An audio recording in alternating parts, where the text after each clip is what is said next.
silangan ng ating Nako, magbabagong taon na po ulit. Ngayon ay 2011. Nag-umpisa po ang Gathering of Knights and Kings noong 2007.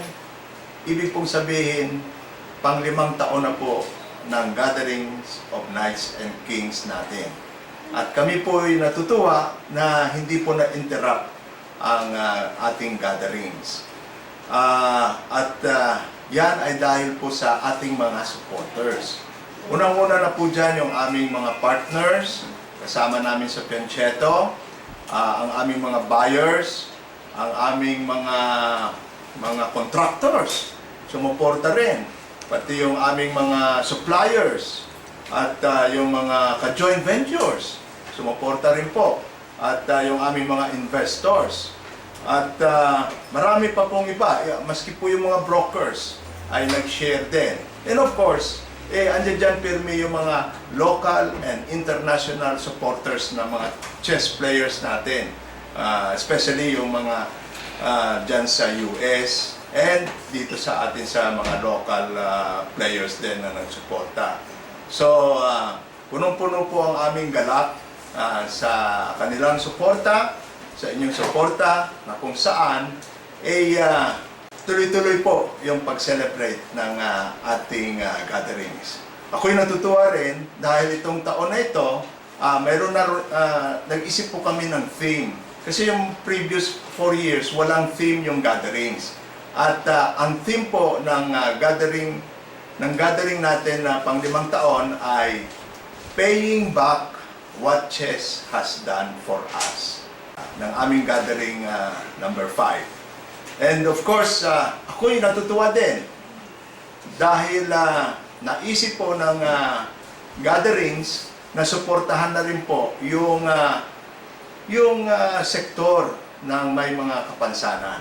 Dahil hindi nyo po alam, marami pong mga brothers and sisters natin na ang tawag natin ay persons with disabilities na magagaling po maglaro. Ang alam ko po, nagcha-champion pa sila sa Asia.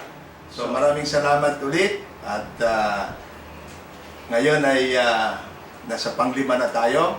At sana po sa susunod na taon, yung ating pang-6 na gatherings ay lalo pang masigla, maraming masaya dahil nakikita-kita ang lahat ng mga chess lovers at mga supporters ng Philippine Chess.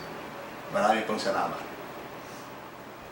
In 2007, I was fortunate to have worked with Mr. Cesar Iligan, Mr. Willie San Juan, Grandmaster Eugene Torre, and other prominent chess personalities to help plan and contextualize the first gathering of Knights and Kings chess tournament. By now you would know that the gathering of Knights and Kings is, among others, a chess tournament and a venue to help promote and advance Philippine chess. But it helps to be reminded that the true essence of the gathering of Knights and Kings lies in its name, gathering. Gathering means a venue for past, present, and future chess luminaries to just sit down, get together, have fun, and enjoy the game we all love the most. So again, this year, let's all get together, let's all sit down, have fun, and as Grandmaster Eugene Torres said in his song, isulong mo ang tamang tira. Thank you and happy holidays. Merry Christmas and a Happy New Year. Nandito na naman tayo. Dito sa 5th edition ng Gathering of Knights and Kings.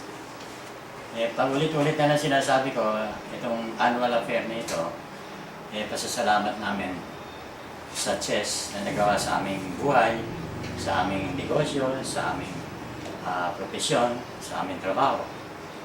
Kaya ngayon, nagpapasalamat ako sa inyo sa suporta, lalo na nasa Amerika at lalo na nandito. Sa mga bumubuo ng Gathering of Knights and Kings, sa mga naghihirap dito, pareho ni Eugene Torre, yung mga nag-invento ng pangalan nito, si Jeffrey Divino, at ito sa perennial na taga-bigay ng entertainment at MCing si Willie San Juan, sa mga board of directors ng Gathering of Knights and Kings na pareho ni ni Elmer Sanggalang, si Rex Robles, si Dr. Oviedo ng La Union, sila Uliando Vigas, si Tito Mendoza ng Canada, at si Enrico Barcale na kumpare kong nasa California.